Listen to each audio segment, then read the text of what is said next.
Let us turn our attention to the Word of God. I'm not going to preach a lot today because yesterday night ശക്തമായ ദൈവിക ദൂത് കേൾപ്പാൻ തക്കോണം ദൈവമിടയാക്കി. അത് വന്നവർക്കൊക്കെ വളരെ എനിക്കത് അനുഗ്രഹമായിരുന്നു. That's one word. വളരെ പ്രത്യേകമായ രീതിയിൽ ദൈവത്തിൻ്റെ ആത്മാവിടെ വിടുവാൻ ദൈവം സഹായിച്ചു. ഇന്ന് പകൽക്കാലം അല്പസമയം ദൈവവചനം നാം കേൾക്കുമ്പോൾ നാം അതിൻ്റെ അകത്ത് ഏതൊക്കെ ക്യാരക്ടറായിരിക്കും, ഏതൊക്കെ വ്യക്തിത്വം എനിക്കതിൻ്റെ അകത്ത് ഉണ്ടാവും, അതെൻ്റെ ജീവിതത്തിൽ എന്നോട് അതെങ്ങനെ ഇടപെടും എന്നുള്ളത് ദൈവാത്മാവ് നമ്മെ തിരിച്ചു തരുവാൻ ദൈവം സഹായിക്കട്ടെ. എല്ലാ ദൈവജനവും വചനം ശ്രദ്ധിക്കുമ്പോൾ പ്രാർത്ഥനയോടെ ആയിരിക്കണം. കർത്താവിന് സ്തോത്രം. കാരണം മറ്റ് ഡിസ്ട്രാക്ഷൻസ് ഉണ്ടായിട്ട് ഈ വീഴുന്ന സീഡ് വിത്ത് അത് പലയിടത്ത് പോകാനിടയാകരുത്. അത് നമ്മുടെ ജീവിതത്തിൽ അത് പ്രൊഡ്യൂസ് ചെയ്യുവാൻ,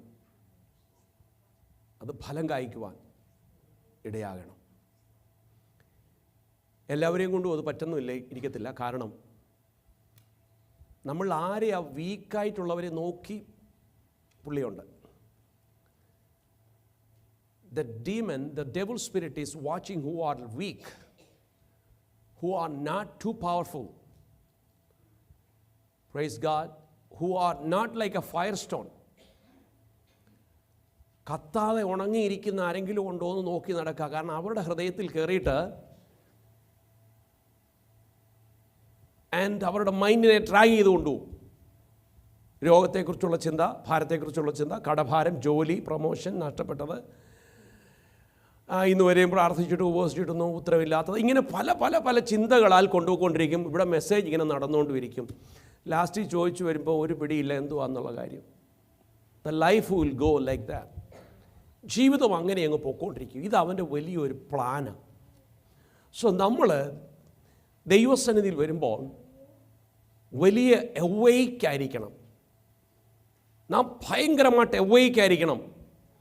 നമ്മുടെ മനസ്സിൽ ഒന്നും വെച്ചോണ്ട് നാം ദൈവവചനം കേൾക്കരുത്, ദൈവവചനം ശ്രദ്ധിക്കരുത്, പാട്ട് പാടരുത്, ഒന്നും ചെയ്യരുത്. പിന്നെ എന്തോ ആവണം? Let our mind be empty. ഒരു പ്രഡിക്ഷനോടുകൂടി ഇരുന്ന് കഴിഞ്ഞാൽ ആരെന്തു പറഞ്ഞാലും ദൈവവചനം എന്തു കേട്ടാലും നമ്മൾ ആ ഒരു ട്രാക്കിലേ, ആ ഒരു ഇതിലേ പോകത്തുള്ളൂ, റൂട്ടിലേ നമ്മൾ പോകത്തുള്ളൂ. നമുക്ക് ചേഞ്ച് ചെയ്യാൻ പറ്റില്ല. So let us bring our attention to the Lord. ദൈവം നമ്മോട് സംസാരിക്കട്ടെ. ഞാനിത് പറയാൻ ആഗ്രഹിക്കുന്നത്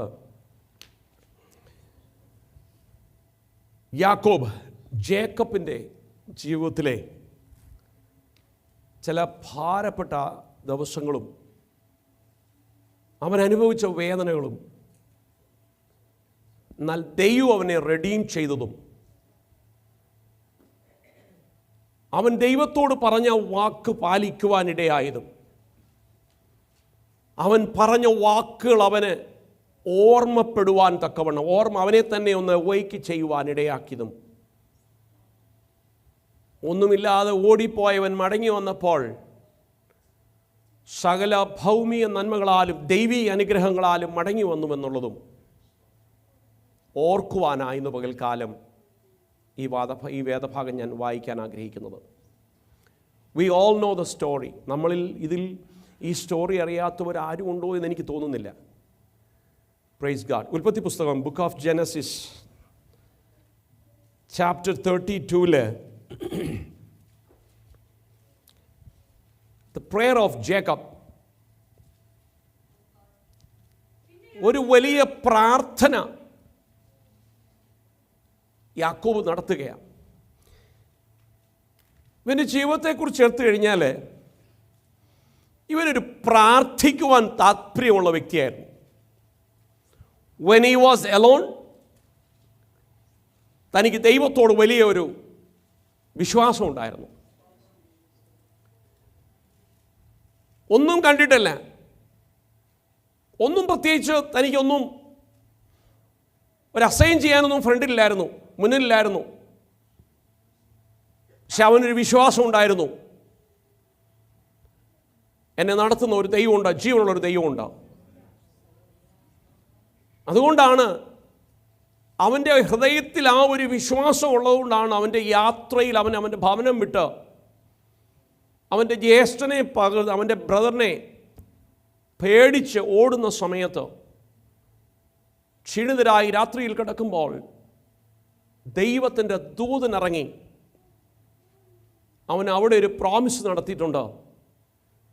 നീ എന്നെ ജീവനോടെ മടക്കി അയക്കുവാണെങ്കിൽ ഞാനിവിടെ നിനക്ക് ഒരാലയം പണിയും, ഒരാരാധന തുടങ്ങും, ഞാൻ നിന്നെ സ്തുതിക്കും.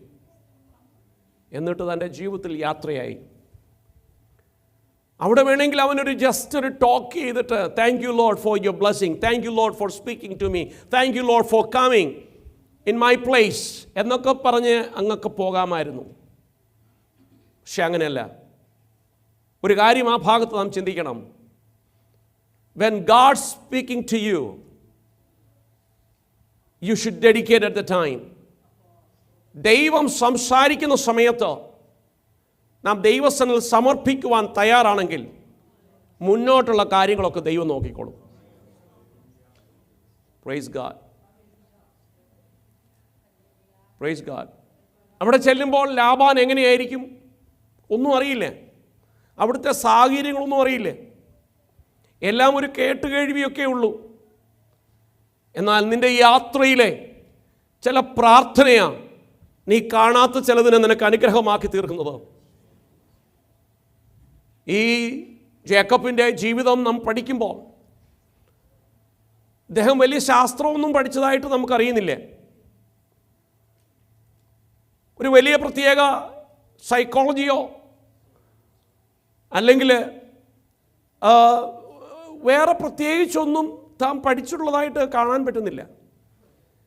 എന്നാൽ കഴിവില്ലാത്തവന് കഴിവ് കൊടുക്കുന്നവൻ, അറിവില്ലാത്തവന് അറിവ് കൊടുക്കുന്നവൻ, ബലമില്ലാത്തവന് ബലം കൊടുക്കുന്നവൻ, സേവിക്കുന്ന ഒരു ദൈവം ഉണ്ടെന്ന് അവന് വ്യക്തമായി അറിയാമായിരുന്നു.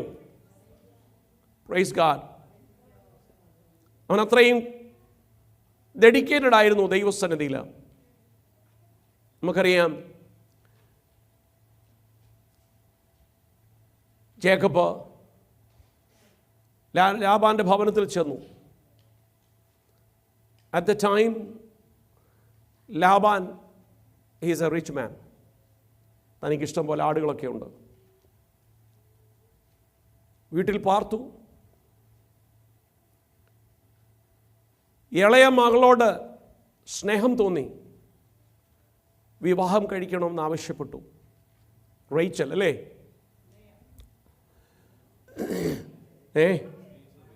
റേച്ചൽ ഇളയവളാ റേച്ചൽ, മൂത്തവളായിരുന്നു ലേയ. ലേയ്ക്കൊരു ചെറിയ ഡിഫക്റ്റ് ഉണ്ട്. എന്തുവാണെന്നറിയാം? ശരി, നമ്മുടെ ഭാഷയിൽ അതിനെന്തോ പറയണേ, കോങ്കണ്ണെന്നോ നമുക്ക് ഞാൻ കണ്ടിട്ടില്ലാത്തതുകൊണ്ട് എനിക്കത് ക്ലിയറായിട്ട് പറയാം. പക്ഷേ സംതിങ് ഉണ്ടായിരുന്നു. നമുക്ക് ഇഷ്ടമല്ലൊക്കെ നമുക്ക് മനസ്സിൽ തോന്നാം, കുഴപ്പമില്ല കേട്ടോ. അവളെ കണ്ടു കഴിഞ്ഞാൽ അത്ര വലിയ ക്വയറ്റ് വല്ല ക്യൂട്ടെന്നൊന്നും പറയാൻ അവൻ്റെ ഹൃദയത്തിൽ തോന്നിയില്ല. പക്ഷെ അവന് ക്യൂട്ടായിട്ട് തോന്നിയ ആരെയാ? റേച്ചലിനെയാ, റാഹേലിനെ. അപ്പോൾ അവളെ ഒരു വിവാഹം കഴിക്കണം, അവളെ എൻ്റെ ഭാര്യയാക്കണമെന്നൊക്കെ തോന്നി.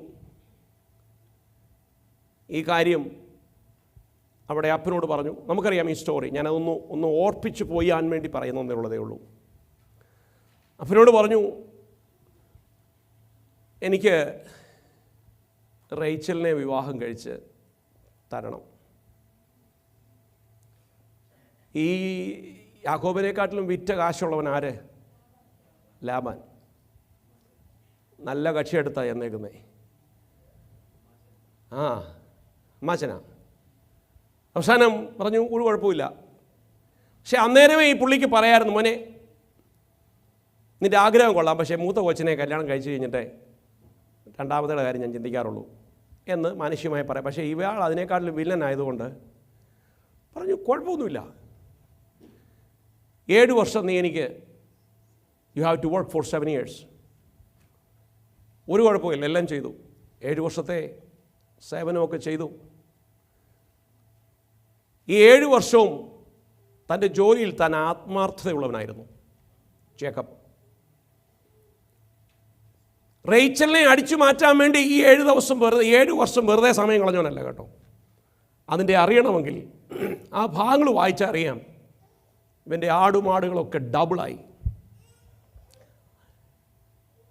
ലാബാൻ്റെ നന്മകളെല്ലാം ഡബിളായി. അവൻ്റെ സ്ഥിതിക്ക് വലിയ വ്യത്യാസം വന്നു. ഒരു ദൈവവൈതൽ ഒരു ഭവനത്തിലുണ്ടെങ്കിൽ നിന്റെ സ്ഥിതിക്ക് വ്യത്യാസം വരും കേട്ടോ. ഒരു ദൈവവൈതൽ ഒരു ഭവനത്തിലുണ്ടെങ്കിൽ, ഈ ദൈവവൈതൽ എന്ന് പറയുമ്പം യോഗത്തിന് പോകുന്നത് കൊണ്ടല്ല, അത് മനസ്സിലാക്കണം. പെന്തിക്കോസുകാരുടെ യോഗത്തിന് പോയതുകൊണ്ടോ പെന്തിക്കോസിലെ ആയതുകൊണ്ടോ പാസ്റ്റർ ആയതുകൊണ്ടോ ഒന്നും ദൈവവൈതൽ അതിലാണോന്നില്ല. അതിന് ചില ക്രൈറ്റീരിയാസ് ഉണ്ട്. അത് മീറ്റ് ചെയ്യണം. എല്ലാവരും ദൈവമക്കളായെന്ന് ചിലർ പറയാറുണ്ട്. തീർച്ചയായിട്ടും ഞാനും പറയാറുണ്ട്. ലോകത്തിലെ സകല ജനവും ദൈവത്തിൻ്റെ മക്കളാണ്, അല്ലേ? Every creatures belongs to God. They are from God. പക്ഷെ മക്കളുണ്ട്, പ്രിയ മക്കളുണ്ട്. ഞാനിപ്പോൾ പറയുക, ഇവൻ എൻ്റെ മോനാ, എനിക്ക് അവനെ മോന് തുല്യമായിട്ട് സ്നേഹിക്കാം. ദൈവത്തിന് സ്തോത്രം. എന്നാൽ ക്രിസ്തുവിൻ്റെ പൈതലാകണമെങ്കിൽ അതിന് ചില പ്രാക്ടിക്കൽ ലൈഫുണ്ട്. അത് ചെയ്തേ പറ്റുള്ളൂ. ദൈവത്തിന് സ്തോത്രം. കൽപ്പനകൾ അനുസരിക്കണം. ദൈവത്തിൻ്റെ കൽപ്പന അനുസരിക്കാതെ ദൈവവൈതലായെന്ന് പറയുകയല്ലാതെ ദൈവവൈതലാകില്ല. ഞാൻ ഇന്നലെ രാത്രി ഓർപ്പിച്ചതുപോലെ പ്രാർത്ഥനയ്ക്ക് മറുപടിയുണ്ട്. ആര് പ്രാർത്ഥിച്ചാലും, ദൈവമുള്ളവനും ഇല്ലാത്തവനും പ്രാർത്ഥിച്ചാലും, എല്ലാവൻ്റെയും ഉടയവൻ ദൈവമായതുകൊണ്ട് അവൻ ആൻസർ കൊടുക്കും. അവർക്കുള്ളതൊക്കെ ദൈവം കൊടുക്കും. പക്ഷേ ആ പ്രിയ മകൻ്റെ ലിസ്റ്റിൽ വരണമെങ്കിൽ കർത്താവിൻ്റെ കൽപ്പന അനുസരിക്കണം, ഉടമ്പടി അനുസരിക്കണം. അവർ വേണം പറയാം, ഞാൻ ആ ദൈവത്തിൻ്റെ പൈതൽ. അതിനാണ് വചനം പലപ്പോഴും പറയുന്നത് ദൈവത്തിൻ്റെ ജനം ദൈവത്തിൻ്റെ. കാരണം ദൈവത്താൽ തിരഞ്ഞെടുക്കപ്പെട്ട ജനം, ദൈവവുമായിട്ട് ബന്ധമുള്ള ജനം. Praise God. അങ്ങനെ യാക്കോബ് അവനൊരു പ്രാർത്ഥനാ മനുഷ്യനായിരുന്നു. സർവശക്തനായി ദൈവത്തിൽ വിശ്വാസമുള്ളവനായിരുന്നു. അവൻ ആ ഭവനത്തിൽ വന്നന്ന് മുതൽ വ്യത്യാസമുണ്ടായി. ആഫ്റ്റർ 7 years പറഞ്ഞ സമയങ്ങളൊക്കെ കഴിഞ്ഞു. വിവാഹത്തിന് വേണ്ടിയുള്ള കാര്യങ്ങളൊക്കെ റേച്ചലുമായിട്ടെല്ലാം ഒത്തു ശരിയായി. അപ്പൻ്റെ അടുത്ത്, ലാബാൻ്റെ അടുത്ത് ഈ വിഷയം പറഞ്ഞു. I'm ready. My time is over now. 7 years is over. 7 years is over. പറഞ്ഞു, മോനെ, ഇപ്പം അടുത്ത ഉടായ്പുമായിട്ട് ലാബാൻ അന്നേരമാണ് ഇത് വരുന്നത്. മോനെ, എടാ, നീ 7 വർഷമൊക്കെ നിന്നു. പക്ഷേ ഇവിടെ നമ്മുടെ ഒരു കൾച്ചറുണ്ട്, ഈ സ്റ്റേറ്റിലെ, ഈ വില്ലേജിൽ, അല്ലെങ്കിൽ ഞങ്ങളുടെ കുടുംബത്തിൽ. Say something. വില്ലേജിൽ, ദേശത്ത്, പാരമ്പര്യത്തിൽ സേ സംതിങ്. മൂത്ത കൊച്ചിനെ നിർത്തിക്കൊണ്ട് ഞങ്ങൾ ഇളയ പിള്ളേരെ കൊടുക്കാറില്ല.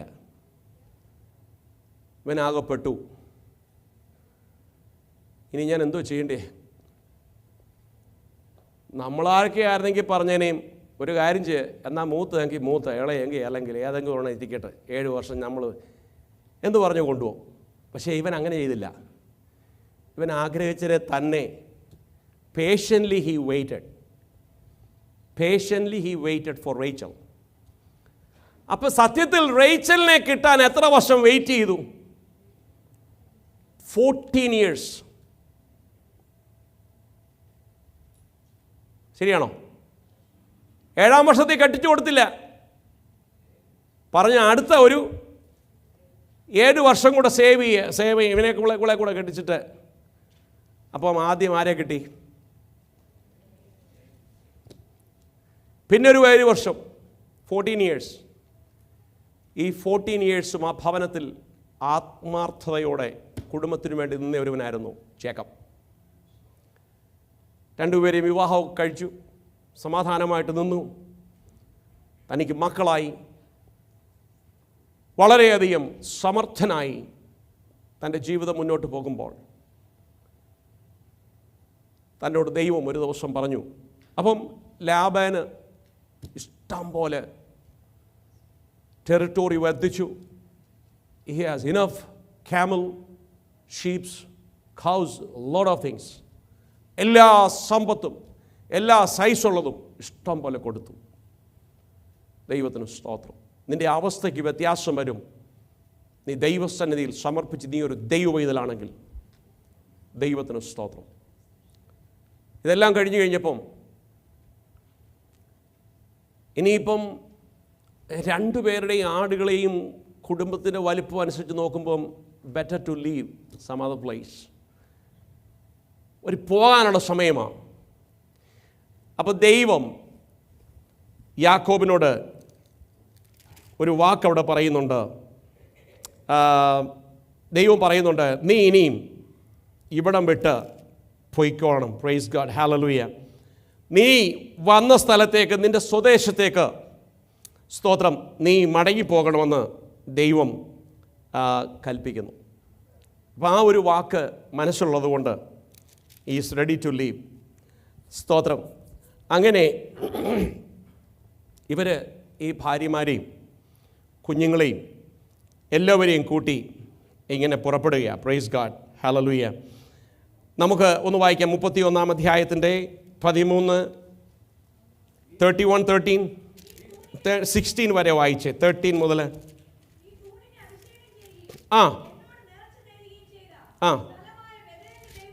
കണ്ടോ, ഒരു ദിവസം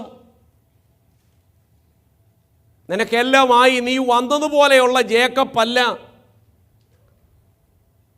എന്ന് ദൈവത്തിന് തോന്നിയപ്പോൾ ദൈവം പറഞ്ഞു, നീ വന്ന വഴിക്കേ നീ ഒരു തൂണിനെ അഭിഷേകം ചെയ്തില്ല. You anointed. ദൈവത്തിന് സ്തോത്രം. On your way when you are single, നീ ഒറ്റയ്ക്കായിരുന്നപ്പോൾ, നീ ഭയന്നോടിയ സമയത്ത്, നീ ദൈവസന്നിധിയിൽ പറഞ്ഞ വാക്കുകൾ മനസ്സിലാക്കി മനസ്സിൽ വെക്കുന്ന ഒരു ദൈവമാണ് നാം സേവിക്കുന്ന ദൈവം. Praise God. ദൈവമക്കളെ, നാം ഒരു കാര്യം മനസ്സിലാക്കണം. നാം പലപ്പോഴും ദൈവസന്നിധിയിൽ പല തീരുമാനങ്ങൾ എടുത്തിട്ടുണ്ട്. പക്ഷേ സുഖമുള്ള കാലം വരുമ്പോൾ, നല്ല കാലം വരുമ്പം അതൊക്കെ മറന്നുപോകും. Praise God. നല്ല കാലം വരുമ്പോഴൊക്കെ അതങ്ങ് മറന്നുപോകും. പക്ഷേ കേട്ടവൻ ഓർമ്മയുണ്ട്. സ്വർഗത്തിലെ ദൈവത്തിന് ഇതൊക്കെ ഓർമ്മയുണ്ട്. നമ്മൾ മറന്നാലും അതിന് ദൈവം വല്ലപ്പോഴുമൊക്കെ നമ്മളെ ഇങ്ങനെ വചനത്തിൽ കൂടെയോ ഉറക്കത്തിലോ അല്ലാതെയോ മറ്റൊരാൾക്കൂടെ റിമൈൻഡ് ചെയ്തുകൊണ്ടിരിക്കും. എന്നിട്ടും കേൾക്കാൻ മനസ്സില്ലാത്തപ്പോഴാണ് ദൈവത്തിൻ്റെ കരം പിന്നെ ഭാരമായിട്ട് വരുന്നത്. മറുപടികളിൽ പലതും കിട്ടാതിരിക്കുന്നത്, ദൈവത്തിൻ്റെ വാക്കുകൾ മനസ്സിലാക്കുവാൻ, അണ്ടർസ്റ്റാൻഡ് ചെയ്യാൻ കഴിയാത്തത്, അത് തിരിച്ചറിയാൻ കഴിയാത്തത്. ഇവിടെ ഓർപ്പിക്കുന്നു, നീ തൂണിനെ അഭിഷേകം ചെയ്യുകയും എന്നോട് നേർച്ച നേരുകയും ചെയ്ത സ്ഥലമായ ബേഥേലിൻ്റെ ദൈവമാ. അങ്ങനൊരു ദൈവമുണ്ടോ? ചില സമയത്ത് ഇൻട്രഡക്ഷൻ ചെയ്യുന്നതെന്ന് പറയും, നിനക്ക് എവിടെ വെച്ചാണ് ദൈവം ഇൻസിഡൻ്റായിട്ട് സംഭവവുമായിട്ട് ചിലപ്പോൾ പറയാറില്ലേ, ഞാൻ നിന്നെ ആക്സിഡൻറ്റിൽ നിന്ന് വിടുവിച്ച ദൈവമാണ്, ഞാൻ നിന്നെ മരണത്തിൽ നിന്ന് വിടുവിച്ച ദൈവമാണ്, നിന്റെ രോഗക്കിടക്ക മാറ്റിയ ദൈവമാണ്, നീ ആരുമില്ലാതിരുന്നപ്പോൾ ഞാൻ നിന്നെ നടത്തിയ ദൈവമാണ് എന്നൊക്കെ പറയുന്ന ദൈവം, നമ്മുടെ ആവശ്യങ്ങളിൽ നമ്മളോട് സംസാരിച്ച ദൈവം നമ്മളെ ആ രീതിയിലാണ് ഇൻട്രൊഡ്യൂസ് ചെയ്യുന്നത്. ചില സമയത്ത് ഇത് പറയുന്നു, ഞാൻ ബേഥേലിലെ ദൈവമാണ്. ദൈവത്തിന് സ്തോത്രം. എന്തിനാണെന്നറിയാമോ ആ വാക്ക് പറഞ്ഞത്? നിൻ്റെ ഉടമ്പടിയും നിൻ്റെ ഡെഡിക്കേഷനും ഒന്നുകൂടെ ഒന്ന് റിമൈൻ ചെയ്യാൻ വേണ്ടി പറഞ്ഞതാണ്. നമ്മൾ തമ്മിൽ എവിടെ വെച്ചാണ് സംസാരിച്ചതെന്ന് റിമൈൻ ചെയ്യാൻ പറയുകയാണ്. ഞാൻ ബേഥേലിലെ ഇറങ്ങി വന്ന് സംസാരിക്കുകയും നീ എന്നോട് സംസാരിക്കുകയും ദൈവമാ. സ്തോത്രം. ആകയാൽ now your time is over. ഇപ്പം നിന്റെ ജോലി, you have to leave this place. നീ ജനിച്ച സ്ഥലത്തേക്ക് നീ ആ വന്ന വഴിക്കൊരു വാക്ക് പറഞ്ഞില്ലേ, ഗോ ബാക്ക്. ദൈവമക്കളെ, ദൈവത്തിൻ്റെ സന്നിധിയിൽ എല്ലാത്തിനും ഒരു സമയപരിധിയുണ്ട്. എല്ലാത്തിനും കഷ്ടതയ്ക്ക് ഒരു സമയപരിധിയുണ്ട്. നിന്റെ ത്യാഗം അനുഭവിക്കുന്ന ഒരു സമയപരിധിയുണ്ട്. ദൈവത്തിന് സ്തോത്രം. നിന്റെ ലോൺലെസ്സിന്, നിന്റെ ഏകാന്തതയ്ക്ക് ഒരു സമയപരിധിയുണ്ട്. നിന്റെ രോഗത്തിന് ഒരു സമയപരിധിയുണ്ട്. If you are a children of God, നീ ദൈവവുമായിട്ട് ബന്ധപ്പെട്ടുകൊണ്ടിരിക്കാമെങ്കിൽ എല്ലാത്തിനും ഒരു ലിമിറ്റ് ടൈം ഉണ്ട് കേട്ടോ. ഇത് എത്ര നാൾ ഞാനിങ്ങനെ കൊണ്ടുപോകണം, എത്ര നാൾ എനിക്കിങ്ങനെ പോകണമെന്നൊക്കെ ചിന്തിക്കുമ്പം നാം ദൈവവുമായിട്ട് അടുത്തിയല്ല. അവൻ നിൻ്റെ സമയത്തിന് ഒരു പരിധി കൽപ്പിക്കും, നിൻ്റെ രോഗത്തിന് ഒരു പരിധി കൽപ്പിക്കും, നിൻ്റെ ബന്ധനത്തിന് ഒരു പരിധി കൽപ്പിക്കും. ദുഷ്ടൻ നിനക്ക് വേണ്ടി വെച്ചിരിക്കുന്ന മതിലുകളെ അവൻ തകർക്കുന്ന ദൈവമാണ്. Praise God. എല്ലാ നാളും നീ ലാബാന്റെ വീട്ടിൽ താമസിക്കാനല്ല ദൈവം നിന്നെ ഇവിടെ കൊണ്ടുവന്നത്. എല്ലാ നാളും നീ ലാബാന്റെ വീട്ടിലല്ല താമസിക്കേണ്ടത്. there is a time period. നീ ലാബാന്റെ വീട്ടിൽ നിന്ന് ഇറങ്ങി, ഹല്ലേലൂയ, നിന്നെ ഞാൻ ഹല്ലേലൂയ സ്വന്തം ദേശത്തേക്ക് അയക്കാൻ പോകുന്ന സമയമാണ്. എന്നിട്ട് ഹല്ലേലൂയ അടുത്ത വാക്യം വായിക്കുന്നു.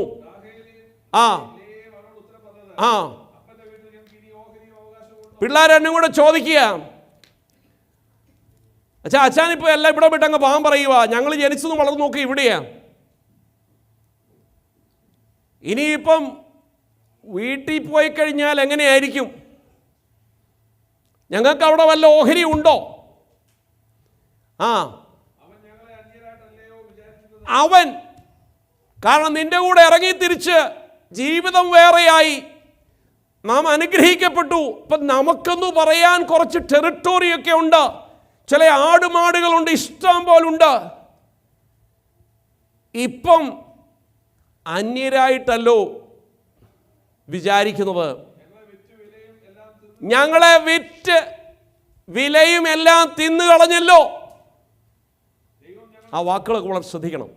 എന്നിട്ട് പറയുകയാണ്,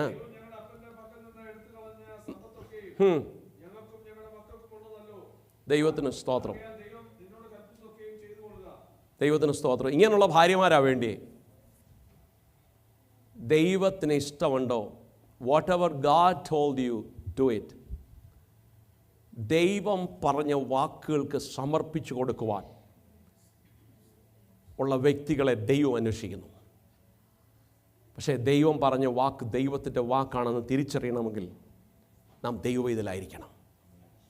താനിങ്ങനെ മടങ്ങി വന്ന് അവിടുന്ന് യാത്രയായി. സംഭവങ്ങൾ നമുക്കറിയാം. യാത്ര മുന്നോട്ട് പുറപ്പെട്ട് താൻ ലാബാനോട് വിവരങ്ങളൊക്കെ പറഞ്ഞു. ലാബാന് ആദ്യം ഇച്ചിരി പ്രയാസമൊക്കെ ഉണ്ടായി, എങ്കിലും സമ്മതിച്ചു. യാക്കോബിനും കുടുംബത്തിനുമുള്ളത് എല്ലാം സെപ്പറേറ്റ് ചെയ്തു. അങ്ങനെ അവരുടെ യാത്ര തുടങ്ങി. അപ്പോൾ അതിൻ്റെ 50-ാമത്തെ വാക്യം, 31:50, ഈ ലാബാന് ഇവനോട് പറയുക, എടാ പിള്ളാരെ ഒന്നും ഉപദ്രവിക്കരുത്, നീ പോയിക്കോണം, പക്ഷേ ഈ പിള്ളാരെ ഒന്നും ഉപദ്രവിക്കരുത്. പിന്നെ വേറെ പെണ്ണുങ്ങളെ ഒന്നും കല്യാണം കഴിക്കാൻ നിൽക്കരുത്. ഇതെല്ലാം കഴിഞ്ഞ് വന്നു, അവിടുന്ന് വന്നു. പോയ വഴിക്ക് ഈ റേച്ചല് അപ്പൻ്റെ വീട്ടിൽ ഇച്ചിരി സ്വത്ത് ആരും അറിയാതെ അടിച്ചു മാറ്റി. ദൈവത്തിന് സ്തോത്രം. അത് കൂടുണ്ട് കയ്യിൽ. നമുക്ക് ആ ചരിത്രം അറിയാം. താപ്പോട്ട് വരുമ്പോൾ അതിൻ്റെ 55-ാം വാക്യം വായിക്കുമ്പോൾ 31 31 ലാബാൻ അധികാലത്തെ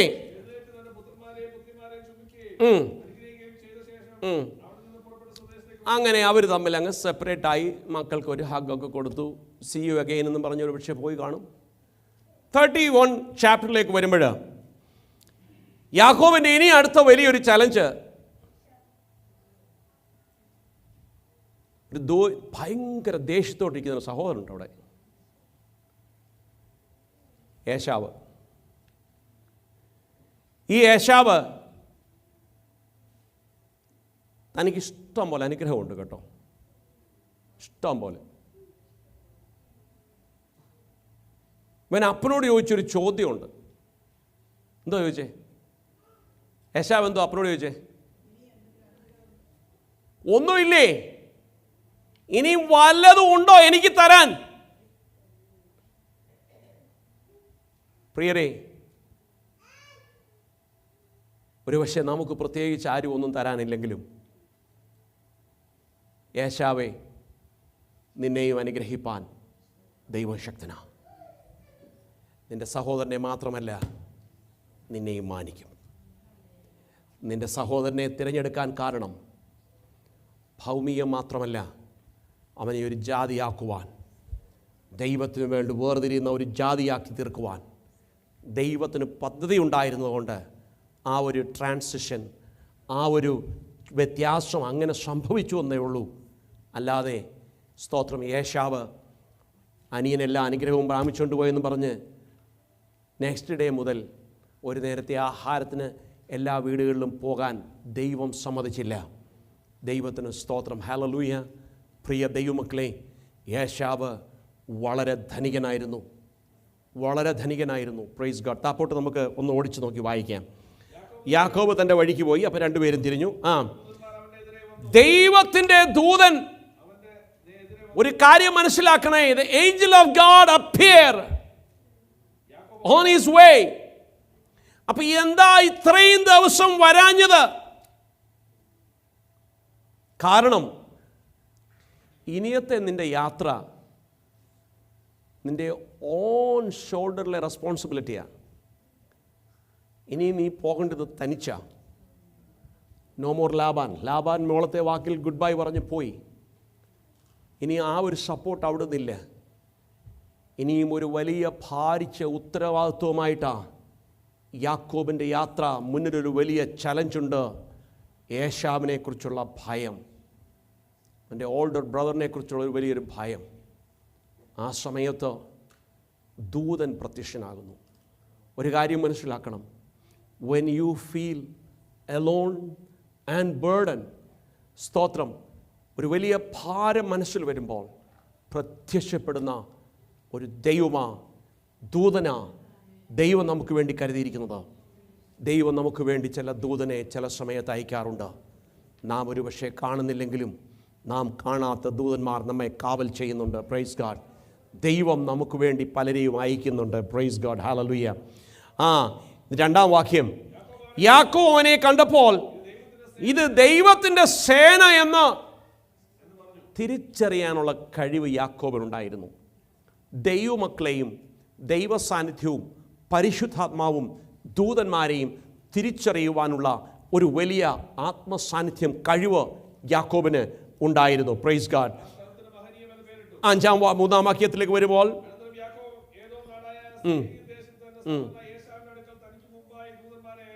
ചേട്ടൻ താമസിക്കുന്ന സ്ഥലം അവിടേക്ക് നേരത്തെ ഒരു സ്പൈയെ വിട്ടു. അവരോട് കൽപ്പിച്ചു എന്നാൽ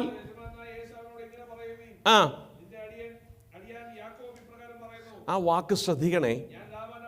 അതിൻ്റെ ഇംഗ്ലീഷിൽ കുറച്ചും കൂടെ അത് മനസ്സിലാക്കും. ഈ നമ്മുടെ ഈ ബൈബിളിലെ, മലയാള ബൈബിളിലെ അടിയാൻ എന്നൊക്കെ പറയുന്നത് താഴ്മയുടെ വാക്കാണ്. ദൈവത്തിന് സ്തോത്രം. എന്നിട്ട് പറയുന്നത്, ഞാൻ ലാബാന്റെ അടുക്കൽ പരദേശിയായി പാർത്തു, ഇന്നുവരെ അവിടെ താമസിച്ചു. ഒരു സെൽഫ് ഇൻട്രഡക്ഷൻ കൊടുക്കുകയാണ്. ദൈവമക്കൾ ഒരു കാര്യം മനസ്സിലാക്കണം, പോകുന്ന സ്ഥലവും പാർക്കുന്ന സ്ഥലവും സ്ഥിരമല്ല എന്ന് നാം മനസ്സിലാക്കണം. ഇവിടെ പറയുന്നു, ഞാൻ പരദേശിയായി അവിടെ പാർത്തത്. ഞാനൊന്ന് ഓടിപ്പോയിരുന്നെങ്കിലും ദാറ്റ് വാസ് ഫോർ ടെമ്പററി. പ്രിയരെ, നാമും ഈ ദേശത്ത് അനുഭവിക്കുന്ന നന്മയൊക്കെ വിട്ടിട്ട് നാം പരദേശികളായി പാർക്കുന്നത് കൊണ്ട് നമുക്കൊരക്കരെ നാടുണ്ട്, നമുക്കൊരു പുറപ്പാടുണ്ട് കേട്ടോ. We cannot live longer in this place. We have to leave. ദൈവം നമ്മെ വിളിക്കുന്ന ഒരു സമയമുണ്ട്. യാക്കോബിനോട് പറഞ്ഞു, now the time is over, now you have to leave. അങ്ങനെയെങ്കിൽ നമ്മുടെ ആയുസ്സുമായി ബന്ധപ്പെടുത്തുമ്പോൾ നമുക്ക് ജീവിക്കുന്നതിനൊരു പരിധിയുണ്ട്. ദൈവം നമ്മെ വിളിക്കുന്ന ഒരു ദിവസമുണ്ട്. നാം അന്ന് പോയേ പറ്റുകയുള്ളൂ. Praise God. താപ്പോട്ട് വായിക്കുമ്പോൾ വീണ്ടും വായിക്കുന്നത്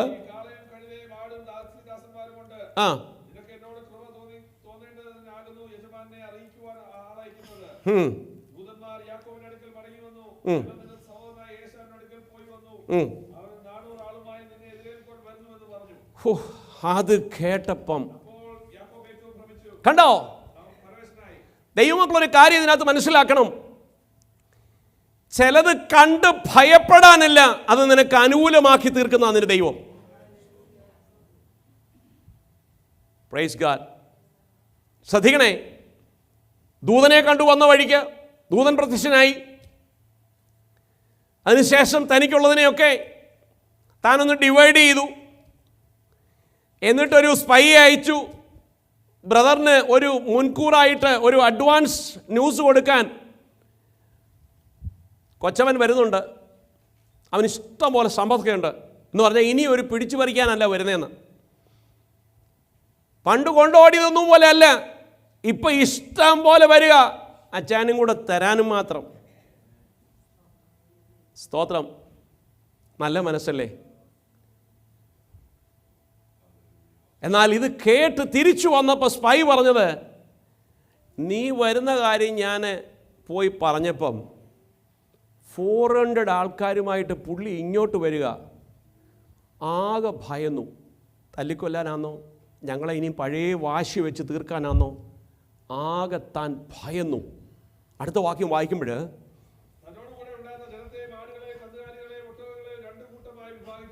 എന്തിനായി ചെയ്തത് നീ?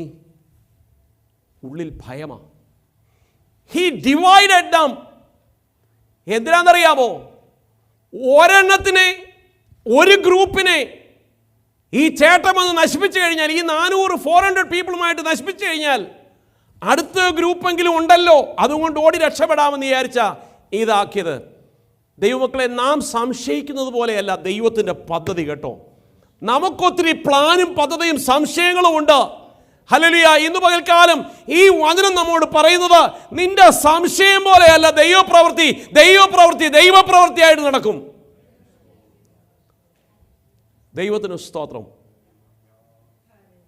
പക്ഷെ മാനുഷികമായ ബുദ്ധിയിൽ ജേക്കബ് വളരെ വൈസായിട്ടാണ് കാര്യങ്ങൾ ചെയ്തേ. എന്നിട്ട് ലാസ്റ്റിൽ എന്തായി? ആ ഫോട്ടോ ഓടിച്ചു വായിച്ചു.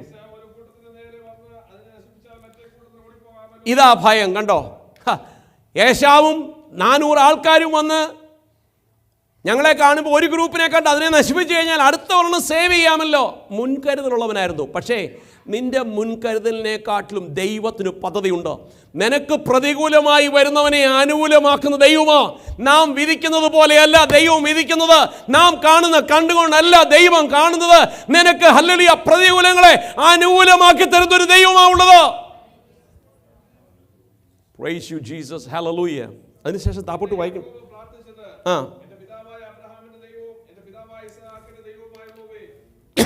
ഇനിയിപ്പം ഭയം കൂടി. ഇനിയിപ്പോൾ വേണ്ടത് മുഴുവനും ദൈവവരങ്ങളിൽ ഏൽപ്പിക്കാൻ പ്രാർത്ഥിക്കാൻ തീരുമാനിച്ചു. പ്രാർത്ഥിക്കാൻ തീരുമാനിച്ചപ്പോൾ പ്രാർത്ഥന തുടങ്ങിയത് ആ ദൈവം ആരാന്നുള്ളത് മനസ്സിൽ വെച്ചോണ്ടാണ് പ്രാർത്ഥിക്കാൻ തുടങ്ങി. അബ്രഹാമിൻ്റെ ദൈവവും. അതിനേക്കാൾ നല്ലത് എൻ്റെ ദൈവമേ എന്നങ്ങ് പറഞ്ഞാൽ പോരായിരുന്നു. എൻ്റെ ദൈവമേ, ബേഥേലിലെ ദൈവമേ, hallowed by thy name. നാം ദൈവത്തോട് സംസാരിക്കുമ്പോൾ ദൈവം ആരാണെന്ന് വ്യക്തമായി മനസ്സിലാക്കി വേണം സംസാരിക്കാൻ. Praise God. നാം ദൈവത്തെ വ്യക്തമായി ഉള്ളിൽ മനസ്സിലാക്കണം. പനി മാറ്റുന്ന ദൈവമല്ല നാം സേവിക്കുന്ന ദൈവം. സർജറി പെട്ടെന്ന് കരിച്ചു കളയുന്ന ദൈവമല്ല നാം സേവിക്കുന്ന ദൈവം. അവൻ നിൻ്റെ ആയുസ്സിനെ ഉള്ളം കരങ്ങൾ വഹിക്കുന്നവനാ. അവനോട് പനിയുടെ കാര്യമോ പരുവിൻ്റെ കാര്യമോ ഒന്നും പറയണ്ട. നമുക്ക് ചെറുതാണ് വലിയ കാര്യം, പക്ഷേ ദൈവത്തിന് അതൊന്നും ഒരു കാര്യമല്ല. നിൻ്റെ ആയുസ്സിനെ ഉള്ളം കരങ്ങൾ വഹിക്കുന്നവനോട് നാം അവൻ ആരാണെന്നുള്ള ബഹുമാനം ഉണ്ടായിരിക്കണം. പ്രാർത്ഥനയിലുണ്ടായിരിക്കണം, വാക്കുകളുണ്ടായിരിക്കണം, ഹൃദയത്തിലുണ്ടായിരിക്കണം. അബ്രഹാമിൻ്റെയും ഇസ്ഹാക്കിൻ്റെയും ദൈവവും എൻ്റെ പിതാവായ ഇസ്ഹാക്കിൻ്റെ ദൈവവുമായുള്ളവരെ, നിന്റെ ദേശത്തേക്ക്, നിന്റെ ചാർച്ചക്കാരുടെ അടുക്കിലേക്ക് we should remind the God what spoke to you. ദൈവത്തെ ഒന്ന് ഓർമ്മപ്പെടുത്തി കൊടുക്കുക. എന്താ ദൈവം മറന്നുപോയ? അല്ല, ഞാൻ റിയലൈസ് ചെയ്യുന്നു, ഞാൻ ഓർക്കുന്നു എന്നോട് ദൈവം സംസാരിച്ചത്. അതിൻ്റെ ഒരു പ്രൂഫായിട്ട് അങ്ങോട്ട് പറയുന്നത്, ഞാൻ എൻ്റെ ദേശത്തേക്ക് മടങ്ങിപ്പോകണമെന്ന് എന്നോട് സംസാരിച്ച എൻ്റെ ദൈവമേ, അടിയനോട് കാണിച്ച സകല ദയയും സകല വിശ്വസ്തയും, ഐ എം നോട്ട് വർത്തി, ഞാനിതൊന്നും യോഗ്യനല്ലായിരുന്നു. ഒരു വടിയോടുകൂടെ മാത്രമല്ലോ. ഈ സമയത്ത് നാം ആ ജേക്കബിൻ്റെ അടുത്ത് മാറി എന്നൊന്ന് വാച്ച് ചെയ്ത് നോക്കി. ഇദ്ദേഹത്തിൻ്റെ പ്രാർത്ഥനയുടെ ആ സ്റ്റൈല്, വാക്ക്, മനോഭാവം, മുഖം. ഒരു ദൈവത്തിൻ്റെ പ്രാർത്ഥന അങ്ങനെ ആയിരിക്കണം. ഒരു ദൈവത്തിൻ്റെ പ്രാർത്ഥന അങ്ങനെ ആയിരിക്കണം. ഞാൻ ചോദിക്കട്ടെ, ഈ എറമ്പിൽ നിന്ന് ഇവൻ ദൈവസന്നിധിയിൽ പ്രാർത്ഥിക്കുമ്പോൾ ഈ പ്രാർത്ഥന കേട്ടാൽ നമുക്ക് കണ്ണുനീര് വരില്ലേ? അടുക്കാത്ത നാം ദൈവത്തോട് അടുക്കില്ലേ? Lord, how much he loved you. നിന്നെ എത്രമാത്രം ഈ ജേക്കബ് സ്നേഹിക്കുന്നു പിതാവേ. അല്ലയോ ജേക്കബേ, നീയും ദൈവമായിട്ടുള്ള ബന്ധം ദാറ്റ് ചേഞ്ച് മീ എന്ന് പറയാൻ തക്കവണ്ണം ഒരു തേർഡ് പേഴ്സണ് കഴിയണമെങ്കിൽ നമ്മുടെ സാക്ഷ്യവും പ്രാർത്ഥനയുമാണ് അതിന് കാരണമായി തീരേണ്ടത്. ദൈവത്തിന് സ്തോത്രം. ഇവിടെ പറയുന്നു, ഹല്ലേലൂയ, ഒരു വടിയോടുകൂടി ഞാൻ മാത്രം വന്നു. ഞാൻ യോർദാൻ കടന്നു വന്നു. ദൈവത്തിന് സ്തോത്രം. പക്ഷേ ഇപ്പോഴും ഞാൻ 2 കൂട്ടമായിട്ട് സ്തോത്രം തീർന്നിരിക്കുന്നു. അടുത്തത് പറയുന്നു, എൻ്റെ സഹോദരനായ ഏശാവിൻ്റെ കയ്യിൽ നിന്ന്. ഏശാവ് ഇങ്ങ് വന്നിട്ടില്ല, 400 പേരുമായിട്ട് വരുന്നതേ ഉള്ളൂ. പക്ഷേ പ്രാർത്ഥനയ്ക്ക് മറുപടി ഒരു ദൈവത്തെ താഴെ കാണാം. എന്ന് ഞാൻ ഭയപ്പെടുന്നു.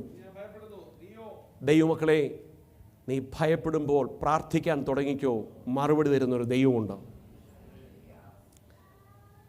When you are afflicted, when you are afraid, start to pray. Speak to God. Introduce yourself, who you are. നന്മ മാത്രം ചോദിക്കുന്ന ഒരു ദൈവത്തെയല്ല നാം കണ്ടിരിക്കുന്നതും, ഒരു വ്യക്തിയല്ല നാമും.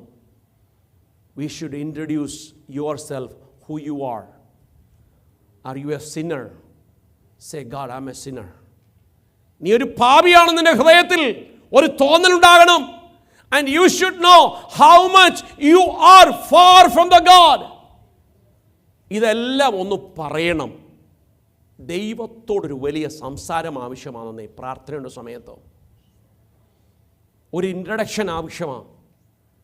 അല്ലാതെ പ്രശ്നങ്ങൾ വരുമ്പോൾ, കർത്താവേ, എൻ്റെ കുഞ്ഞിന് ഫുഡില്ല, ഞങ്ങൾക്ക് കർത്താവിൻ്റെ നാമത്തിൽ ഫുഡ് തരണമേ. കർത്താവേ, എൻ്റെ കാലിന് സുഖമില്ല, കാലിന് മാറ്റി തരണമേ.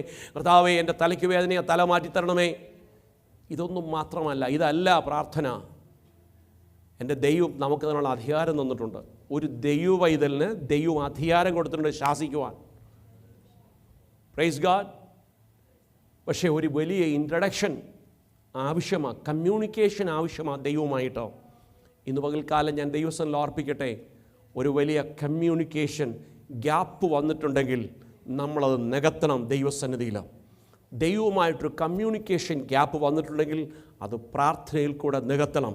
U should surrender yourself, who you are. നീ ആരാണെന്ന് ദൈവത്തോട് തുറന്നു പറയണം. Praise God, hallelujah.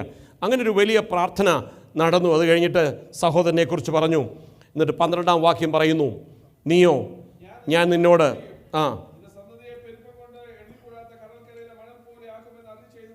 സ്തോത്രം. ഇതെല്ലാം പറഞ്ഞപ്പോൾ പിന്നെ ദൈവത്തിന് മൗനമായിരിക്കാൻ പറ്റുമോ? ഇല്ല. എന്നിട്ട് അന്ന് രാത്രി അവനവിടെ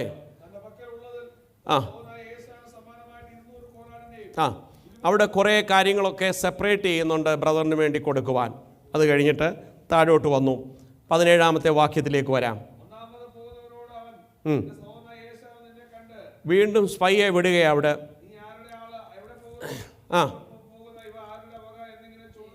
എന്ന് പറഞ്ഞാൽ ഈ സാധനങ്ങളൊക്കെ ആരുടെയാ എന്ന് ചോദിച്ചു കഴിഞ്ഞാൽ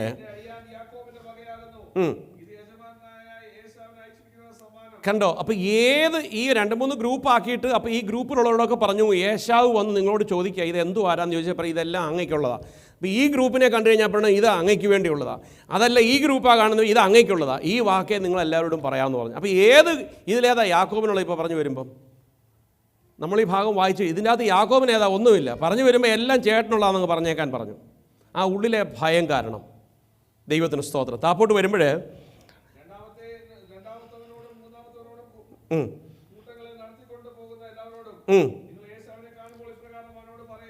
ഇപ്പം വാക്ക് പറഞ്ഞ് ഇപ്പം സത്യം പറഞ്ഞാൽ യാക്കോബിൻ്റെ വക ഒന്നുമില്ല അല്ലേ. ഈ ചോദിക്കുന്നതല്ല ഇപ്പം ഏശാവിനുള്ളതാ. പക്ഷേ താപ്പോട്ട് വായിക്കുമ്പോൾ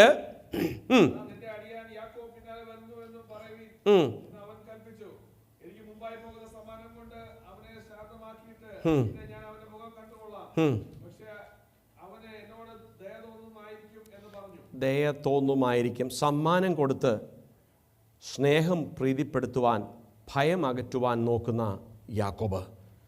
എന്നാൽ 12-ാം വാക്യത്തിലേക്ക് കടന്നു വരുമ്പോൾ രാത്രിയിൽ അവൻ എഴുന്നേറ്റു.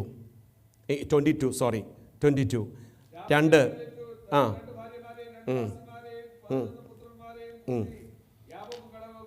യാബോക്ക് കടവ് കടന്നു. ഇപ്പോൾ ഒറ്റയ്ക്കായി തനിയെ ശേഷിച്ചു.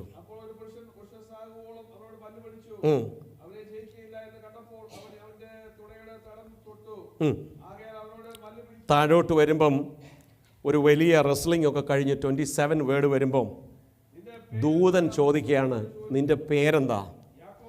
അപ്പോൾ പറഞ്ഞു ഞാൻ യാക്കോബ. ദൈവത്തിന് സ്തോത്രം. സ്വന്തം അപ്പൻ ചോദിച്ചു, അന്ന് പറഞ്ഞു ഞാൻ ഏശാവാ. അപ്പൻ ചോദിച്ച പറഞ്ഞു ഞാൻ ഏശാവാ അപ്പച്ചാ. എടാ നിൻ്റെ സൗണ്ട് അതിപ്പം തൊണ്ടയ്ക്കൊക്കെ ഇച്ചിരി ഇതായിട്ടാ അല്ലേ നമ്മുടെ ഭാഷയെ പറഞ്ഞു കഴിഞ്ഞാൽ. ഇവിടെ ദൂതൻ്റെ അടുത്ത് തുറന്നങ്ങ് പറഞ്ഞു നീ ആരാടാ? എന്തിനാ ഈ ദൂതൻ ഈ പേര് ദൂതൻ അറിയത്തില്ലായിരുന്നോ? ദൂതനറിയാം, ഇദ്ദേഹത്തിൻ്റെ പേരറിയാം, അപ്പനെ അറിയാം, അമ്മയെ അറിയാം, ഇവൻ്റെ സകല ഹിസ്റ്ററിയും അറിയാം. പക്ഷേ നീ ഒരു ദിവസം പറഞ്ഞിട്ടുണ്ടായിരുന്നു നീ യാക്കോബല്ല ഏശാവാന്ന്. ആ നിനക്ക് ഒരു തിരുത്തിപ്പറച്ചിൽ ആവശ്യമാണ്. ഇന്ന് നീ തുറന്നു പറയുക ഞാൻ യാക്കോബ. ദൈവവേദിലെ ദൈവസന്നിധിയിൽ സമ്മതിക്കാൻ തയ്യാറായാൽ നിൻ്റെ പേര് മാറ്റാൻ ദൈവത്തിന് പദ്ധതിയുണ്ടോ? നീ ദൈവസന്നിധിയിൽ if you surrender your self and submit and say who you R, what is your attitude and what is your true name, the God will change you. The God is planning to change your name. എന്നിട്ട് പറയുന്നു ഇന്ന് മുതൽ ഞാൻ യാക്കോബ് എന്നുള്ളത് അങ്ങ് മാറ്റും. എന്നിട്ട് ഞാൻ നിന്നെ എന്ത് വാക്കുമെന്നറിയാമോ? നിന്നെ ഇസ്രായേലെന്ന് ആക്കി തീർക്കും. Praise God. അങ്ങനെ അനുഗ്രഹം പ്രാപിച്ചവനായി പേര് മാറിയവനായി താൻ പോകുകയാണ്. Price God. ഹല്ലേലൂയ. അവിടെ ഒരു സ്ഥലത്തിന് പേരിട്ടതായിട്ടൊക്കെ കാണാം. നമ്മളതെല്ലാം വിട്ടിട്ട് 33-ാം അധ്യായത്തിൻ്റെ 3-ാം വാക്യത്തിലേക്ക് വരുമ്പോൾ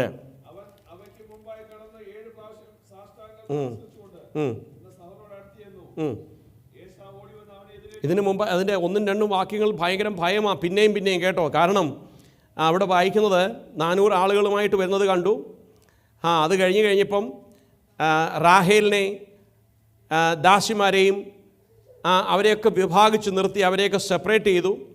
അവസാനം 2-ാം വാക്യം ദാസിമാരെയും അവരുടെ മക്കളെയും മുമ്പായും ലേയും മക്കളെയും പിന്നാലെയും.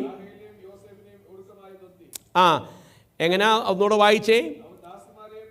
ലേയും മുന്നേ നിർത്തി ആരെയാ?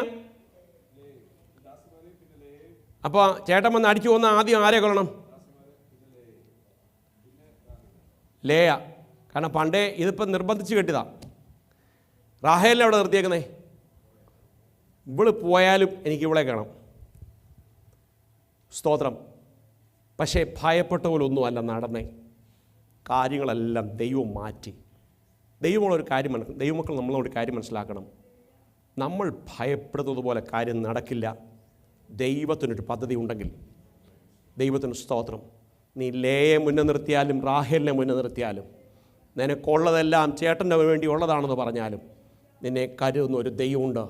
വാക്ക് പറഞ്ഞാൽ മാറാത്തവനുണ്ട്. ഞാൻ നിന്നെ അനുഗ്രഹിക്കും, നിന്നെ വിടുവിക്കുമെന്ന് വാക്ക് പറഞ്ഞ ദൈവം. ഹല്ലേലൂയ. വാക്ക് പറഞ്ഞാൽ മാറാത്തവനാ. മൂന്നാമത്തെ വാക്യത്തിലേക്ക് വരുമ്പോൾ ജ്യേഷ്ഠനെ കണ്ടു, 7 പ്രാവശ്യം ബൗ ഡൗൺ ചെയ്തു. 7 പ്രാവശ്യം ബൗ ഡൗൺ ചെയ്തു. ഹല്ലേലൂയ. എന്നിട്ട് ഏശാവ് 4-ാം വാക്യത്തിൽ ഒരു കാര്യം മനസ്സിലാക്കണം. ഉള്ളിൻ്റെ ഭാരം മനസ്സിലാക്കണം, വേദന മനസ്സിലാക്കണം, ഭയം മനസ്സിലാക്കണം. ഇവിടെ നിൻ്റെ പ്രാർത്ഥനയുടെ ഫലം 4-ാം വാക്യത്തിൽ കാണുകയാണ്. 33:4 കാണുകയാണ്. ഏശാവ് ഓടി വന്ന് അവനെ എതിരേറ്റു, ആലിംഗനം ചെയ്തു, അവൻ്റെ കഴുത്തിൽ വീണു, അവനെ ചുംബിച്ചു. രണ്ടുപേരും കരഞ്ഞു. ദൈവമക്കളെ, എൻ്റെ ദൈവം രൂപാന്തരപ്പെടുത്തുമ്പോൾ നീ ഭയപ്പെടുത്തുന്നത് മാറി നിന്നെ ഹല്ലേലൂയ ഉല്ലാസം ഉടുപ്പിക്കുന്ന ദൈവമാ നാം സേവിക്കുന്ന ദൈവം. Praise God. നീ ഹല്ലേലൂയ ഭാരപ്പെട്ട് ഭയപ്പെട്ടിരിക്കുമ്പോൾ അതിന് വ്യത്യാസം വരുത്തുവാൻ, നിന്നെ 400 പേരുമായിട്ട് കൊല്ലാനല്ല വന്നത് സഹോദര, ഐ ലവ് യു എന്ന് പറയുവാൻ ദൈവം ഇടയാക്കുന്ന ചില സാഹചര്യങ്ങളുണ്ട്. അതങ്ങനെ സംഭവിക്കട്ടെ. Praise God. ഞാൻ എൻ്റെ വാക്കുകളെ നിർത്തുക. Price God. ഹല്ലേലൂയ. താപ്പോട്ട് നമ്മൾ വായിക്കുമ്പോൾ ഹല്ലേലൂയ ഏശാവിന് വേണ്ടി താൻ ഇതൊക്കെ വെച്ചു കൊടുക്കുമ്പോൾ ഹല്ലേലൂയ ഏശാവ് ഒരു ചോദ്യം 8-ാം വാക്യത്തിൽ ചോദിക്കുന്നുണ്ട്.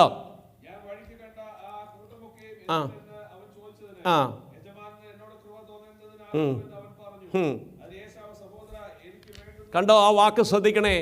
എൻ്റെ ബ്രദറെ, എൻ്റെ സഹോദര, എനിക്ക് ആവശ്യം പോലെ ദൈവം തന്നിട്ടുണ്ട്.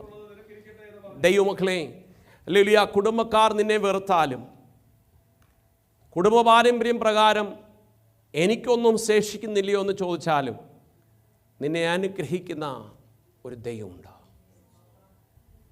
ഏശാവിൻ്റെ വാക്കുകൾ എന്നെ ഒത്തിരി ചിന്തിപ്പവാനിടയായി. പ്രിയരെ, നമുക്ക് പറയാം, എന്നെ ദൈവം ഇത്രത്തോളം നടത്തി, എന്നെ ദൈവം ഇത്രത്തോളം കൊണ്ടുവന്നു. യാക്കോബിൻ്റെ അത് കണ്ടുകൊണ്ട് നീ അസൂയപ്പെടാനല്ല. നിന്നെ അനുഗ്രഹിച്ച ദൈവം എന്നെ കൈവിട്ടില്ല എന്ന് പറയുന്ന ഒരു ഏശാവുണ്ട്. ഇന്ന് പകൽക്കാലം ഈ ഏശാവിനെ നടത്തിയ, ഈ യാക്കോബിനെ നടത്തിയ ദൈവം നമ്മെ നടത്തുവാൻ ശക്തനാണ്. പ്രിയരെ, നാം ദൈവസനിൽ പ്രാർത്ഥിക്കുമ്പോൾ ഒരു പ്രാർത്ഥനാ ഹൃദയത്തോടെ ആയിരിക്കാൻ ദൈവം ഇടയാക്കട്ടെ. നിൻ്റെ ഭാരത്തെ മാറ്റുന്ന ദൈവം, നിൻ്റെ ഭയത്തെ മാറ്റുന്ന ദൈവം. Nothing is impossible with our God. ഇന്ന് നാം പാടിയതുപോലെ നമുക്ക് പറയാം, Lord I need you, Lord I need you. In every day, every moment, every time I need you. Without you I am not able to leave myself. ദൈവം ഈ വാക്കുകളാൽ ദൈവം നമ്മെ സഹായിക്കുവാൻ ഇടയാകട്ടെ. Praise God. ഹല്ലേലൂയ. അല്പസമയം നമ്മുടെ ചിന്ത തിരുമേശയിലേക്ക് ഹല്ലേലൂയ തിരിക്കുവാൻ ഇടയാകട്ടെ. ലൈവായിട്ടുള്ളത് ഈ സമയത്ത് നാം